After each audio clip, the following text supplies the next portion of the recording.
Hello, geography students. Today we will be looking at the Mediterranean, particularly the European countries that border the Mediterranean. The Mediterranean, which is Latin for the middle of the lands. You can see medi, middle. Terra is land. The sea in the middle of the lands. And it was called that because the Roman Empire extended all the way around it. In the era of the Roman Empire, this portion of northern Africa down here was also part of the Roman Empire. The Roman Empire also extended to the Holy Land over here. This is modern-day Turkey. There you see modern-day Greece, the countries of the Balkans, Italy, France, Spain. So it was the land in the middle of the sea in the middle of the lands of the Roman Empire. That's what they had in mind when it got that name. But actually, the Mediterranean Sea is made up of a bunch of other seas, and not all of them are named on this map. But you can see the sea that is east of the mainland of Greece. And there are literally thousands of islands of Greece over here. This is the Aegean Sea. Let me get a little closer. This is the Aegean Sea next to Greece. We'll talk about Greece in a couple of lectures when we talk about the Balkan countries here.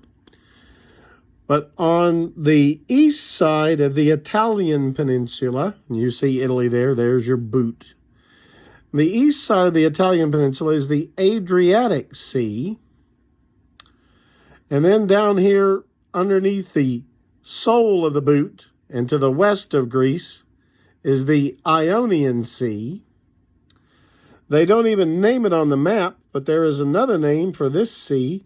That's the island of Corsica, which is part of France. This is Sardinia, which is part of Italy. This is Sicily, which is part of Italy. This is the Tyrrhenian Sea.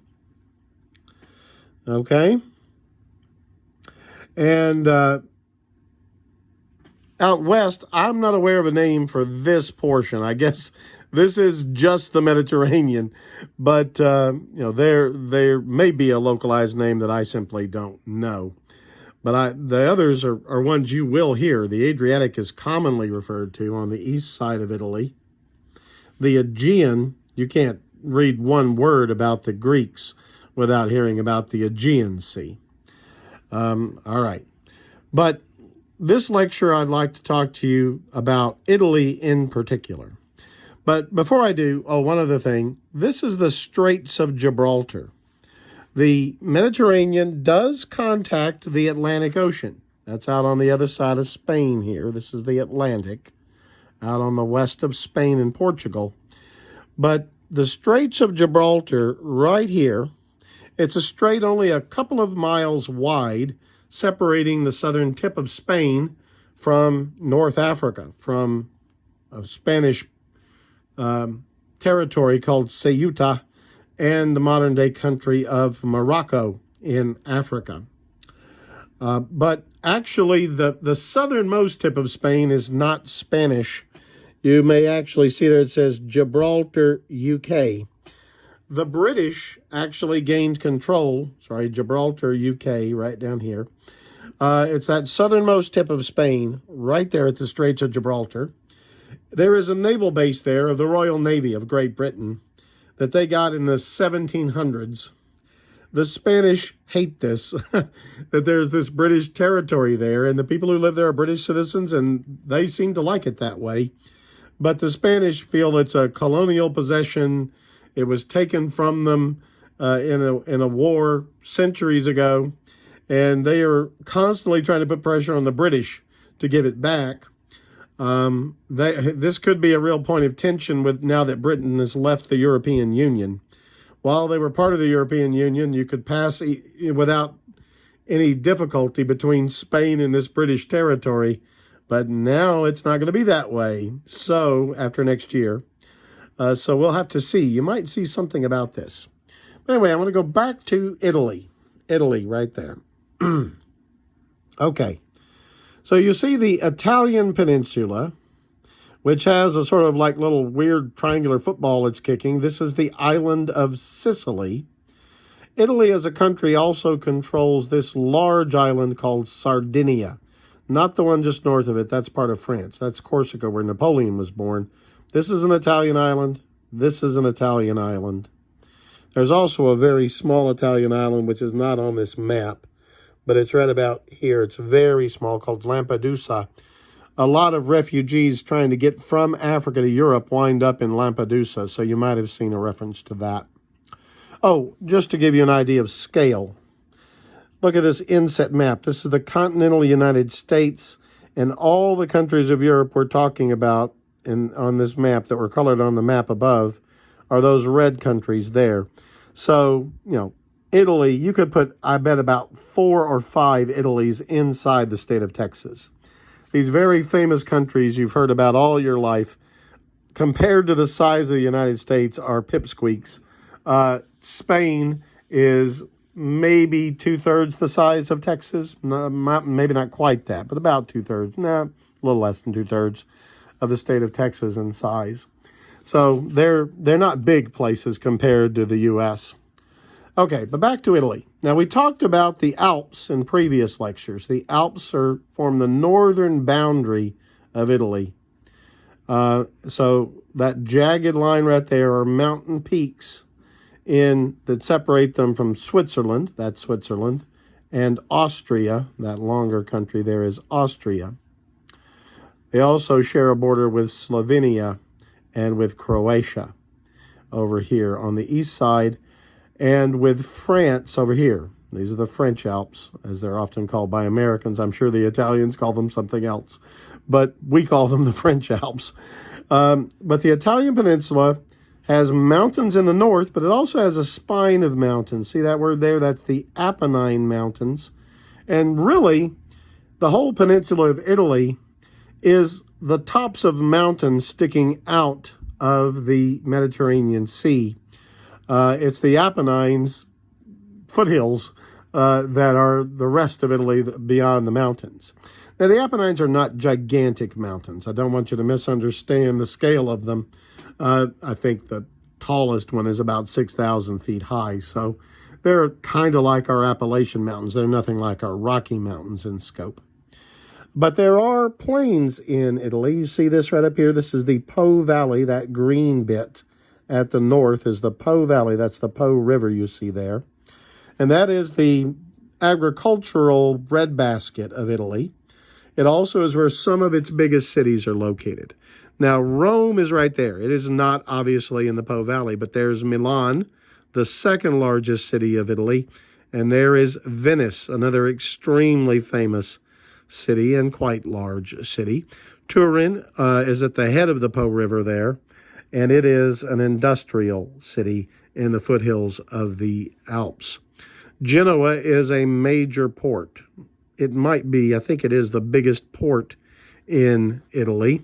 Florence is famous for its magnificent Renaissance art. They were a major commercial center. They became European famous for cloth in the Middle Ages, and people traded for cloth from Genoa and from other art products from from Florence. Florence. And some of the greatest artists of all time were Florentines: Michelangelo, Leonardo da Vinci, Brunelleschi. So nowadays, Florence is extremely famous for its art and architecture, true gems of world culture there. But the city of Rome is its capital, in the middle of the peninsula on the western side. And of course, there are historical reasons for that. You guys have probably figured out by now I am obsessed with the Roman world, the ancient Roman world.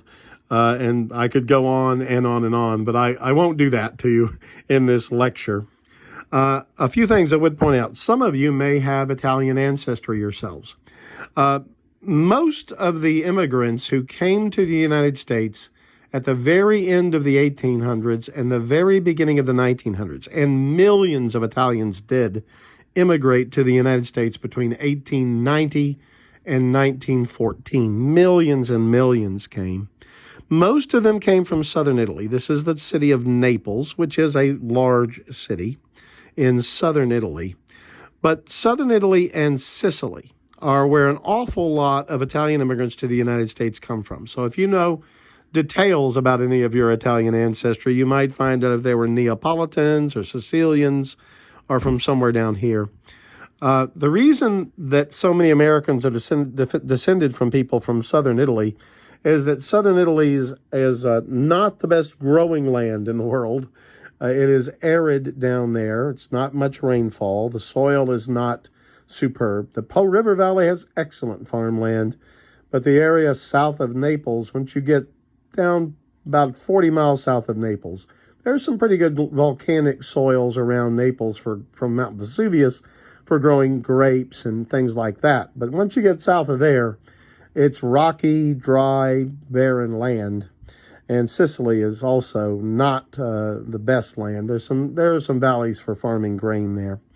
But by and large, what good land there was taken by the nobles in earlier centuries, and the peasantry there were extremely poor. And America became seen as the land of opportunity for those Italians, those poor southern Italians especially.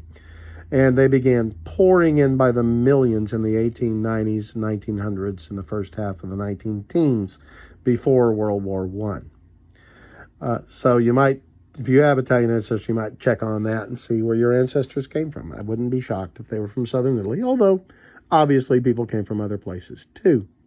You'll notice that is a bold-faced name, San Marino. That's because it is an independent country. It is a tiny independent country right under the tip of that pin right there. It is a principality. It has a prince. It is not part of Italy.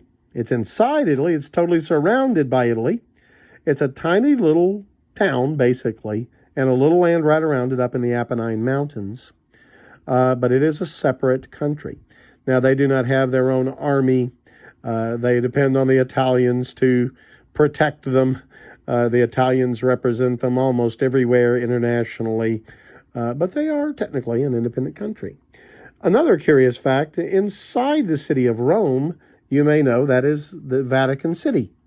Vatican City is the headquarters of the Roman Catholic Church worldwide. The Pope lives there. The hierarchy, the leadership of the Roman Catholic Church all live and work in the Vatican. The Vatican is also an independent country. It is the world's smallest independent country. It is a mere 1 square mile. 1 mile on each side is the independent nation of the Vatican, of which the Pope is the absolute ruler. He has something like 5,000 or 6,000 full-time citizens under his authority there. But if you visit Vatican City, you will see the Swiss Guards, who are the police force and the army of Vatican City as a country. They wear old-fashioned uniforms designed by Michelangelo in the 1500s, but they carry Uzi machine guns because they are real soldiers, real bodyguards for the Pope as well, and they function as policemen there. So it's very interesting. You're under a separate set of laws when you visit the Vatican than when you're in Italy, although the only way you can tell is a little line of bricks on the street when you cross from one country to the other. I think that's a little introduction to Italy. You know something already, I suspect, about the major industries of Italy. Tourism is normally a huge industry in Italy. Obviously, the present crisis, you've probably heard Italy suffered more than almost any country in the world in the early months of the COVID-19 crisis. So tourism is as a result reduced to absolute zero right now. People are under lockdown there. But one day I'm sure it will come back, and it is a beautiful country to visit. Lots of historic sites, artistic treasures in Florence and in Rome and in Venice. Venice is a magnificent city. It's the one with the canals, right? The gondolas with people rowing around, pulling you around in gondolas. So it's a marvelous country to visit. The fashion industry is extremely big in Milan. After Paris and New York, probably Milan's the third fashion capital of the world. It's a huge fashion industry there. All right, I think that's enough on Italy. Next lecture will be on Spain. Thank you.